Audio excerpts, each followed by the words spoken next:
So the TA, my personal task assigner, wanted a cordless vacuum, but she didn't want it plugged into any old outlet. She wanted to put it in the hall closet where there was no existing receptacle to use to charge it. And just like that, the task is assigned. Fortunately for me, there was an existing outlet right on the other side of the same wall in the hall powder room. I had some existing 12-2 Romex to match the existing wiring and a wall plate left over from when I'd installed wall plates with night lights in them. The rest of the parts for this task could have been as cheap as about $10 if I'd bought one residential grade receptacle or outlet for $1.48 and just reused the existing one in the powder room, but I am coming to dislike those cheap outlets, so I bought two heavy-duty ones. I'll add one in the closet and replace the one in the powder room. They run about $7.50 a piece. I'll also need some wire nuts, or in this instance I'm going to try these Wago lever nuts for the first time so I can see if I like them. And finally, an old work single gang box. The result is I self-inflated my $10 job to about $24. I'm guessing if I tried to hire an electrician to come to my house just to install one receptacle, they probably wouldn't be that enthused. It's a small job and wouldn't be a good use of their time, and so to make it worth their time, as opposed to other more lucrative jobs, I would likely get quoted anywhere from $200 to $500, or they wouldn't even bother to drive to my house. Instead of that, let's see if I can do a decent job and save some cash. I've measured to the bottom of the existing electrical box and marked the height on the other side of the wall. I also happened to be crazy and I took several thousand photos and videos of the house while it was under construction, so I'm going to put this pre-drywall photo up on the wall as a handy reference. I realize your experience may vary. Here I'm going to use this quick and easy stud finder to give me a rough idea where the stud is located. Then I'm going to place some blue tape, transition to my more precise stud finder, and mark the location on the tape.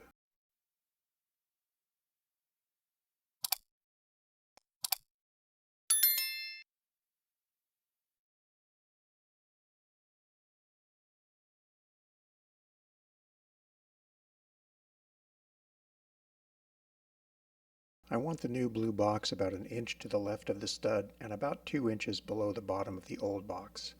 This will give the new box enough room to expand the flanges that hold it in place and also be close enough to the old box to make it easy to feed the new Romex from one box to another without the need for a fish tape. When I finish measuring it out, my mark is going to be where the top right corner of the new box is going to go. Looks like it's time for electrical work. Ordinarily I would cut the power at the breaker, but this receptacle is on the bathroom GFCI loop and I haven't tested the GFCI, well, ever. So I'm doing it today. I'm going to use the non-contact voltage sensor to make sure it works. Then I'm going to plug in my outlet tester, which also has a GFCI test button. Make sure when I press the test button, it successfully trips the GFCI outlet, which it did. Then I will double check both sides of the outlet and recheck with my non-contact voltage tester because that's just how much I don't like getting shocked. I'm going to take the old outlet out of the box using my new ECX #1 screwdriver, which is made specifically for electrical outlets and switches. Then I'm going to start cleaning up some of this mess of wire and prepare to eventually feed new Romex through. While you're watching my hairy arms going at this task, I'm going to ask if you wouldn't mind, please help support the channel by hitting the like button. Also, become a subscriber. Ring the bell to be notified of new videos. And I appreciate your comments. Also, if you expand the video description, you'll find links to the tools and gear I used for this project. Meanwhile, back on the other side of the wall, I'm going to use my oscillating tool to cut out an opening for the new blue box. Instead of the debris catcher I shared in my sunken electrical outlet video, we are going to have the TA hide in the corner of the closet with her new vacuum to catch any debris. It turns out the camera should have been in the closet so the camera could see what I'm cutting, but I just couldn't get the TA to come out of the closet. At least you can see what a nice job the oscillating tool did, and I'll throw out some praise to the TA for taking care of cleanup on aisle 1. I had originally intended to cut half the opening with the oscillating tool and half with this jab saw, but the oscillating tool was working so nicely I decided to stick with it. It's also not as messy as the jab saw, which tends to throw drywall dust everywhere. Double checking the relative location of the old box, and it seems we're in good shape. Okay, back in the bathroom, we're going to take a decent sized flat blade screwdriver and punch out one of these holes, feed in some Romex, and then see if we hit the brand new opening on the other side of the wall. Yeah, that looks good. Now I have punched out a hole in the back of this blue box, fed the Romex through, and I'm going to tighten down the screws.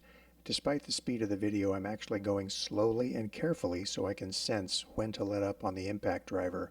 I don't want to break off those plastic tabs on the back. You only need it snug enough so the blue box doesn't move. I used the guide on the back of the outlet to measure the amount of insulation to strip off, and I'm ready to wire it up. I'm already liking the heavy-duty receptacle. I don't have to make J-hooks on the end of the copper wire. I'm just feeding it straight under the contact plates and then tightening them down.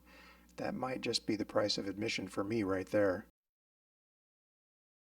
I'll use a pair of lineman pliers to bend this heavy-duty 12-2 wire into the blue box like an accordion. Then get the outlet in place and tighten down before we move back to the powder room to get the other side wired up. I'm going to wait to put the cover plate on until after I make sure everything actually works as planned. I've noticed whoever installed this outlet originally actually abraded small areas on one of the hot wires and one of the common wires. The existing wiring is already pretty short, so rather than cutting them shorter, I'm going to put a healthy amount of electrician's tape over the two damaged areas.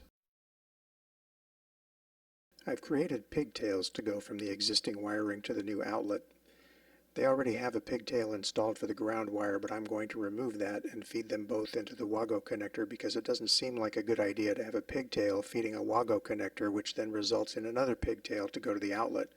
The end result in this case is I'll have two existing ground wires go to the WAGO, then add the ground wire for the outlet on the other side of the wall, and finally the pigtail, which will go to the outlet on this side of the wall. For added safety, I'm going to wrap the WAGO with electrician's tape just to make sure the levers can't get forced open when I push all the wiring into the blue box.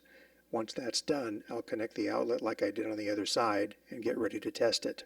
Somewhere during this process, I managed to get a small piece of metal stuck in my finger, and it wants to bleed just enough to be annoying, so there will be a brief intermission while I get a Band-Aid because I don't want to get blood all over everything and annoy the TA. Now we're going to plug in the outlet tester, reset the GFCI over in the master bathroom, and check our work.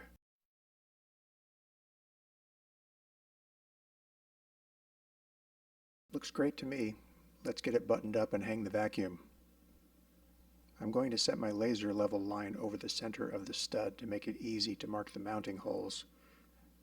Then I'm going to pre-drill it. I'll start the screws with the impact driver to save my wrist, then finish up with a level and a screwdriver so I don't over-tighten the screws and crack the mounting bracket.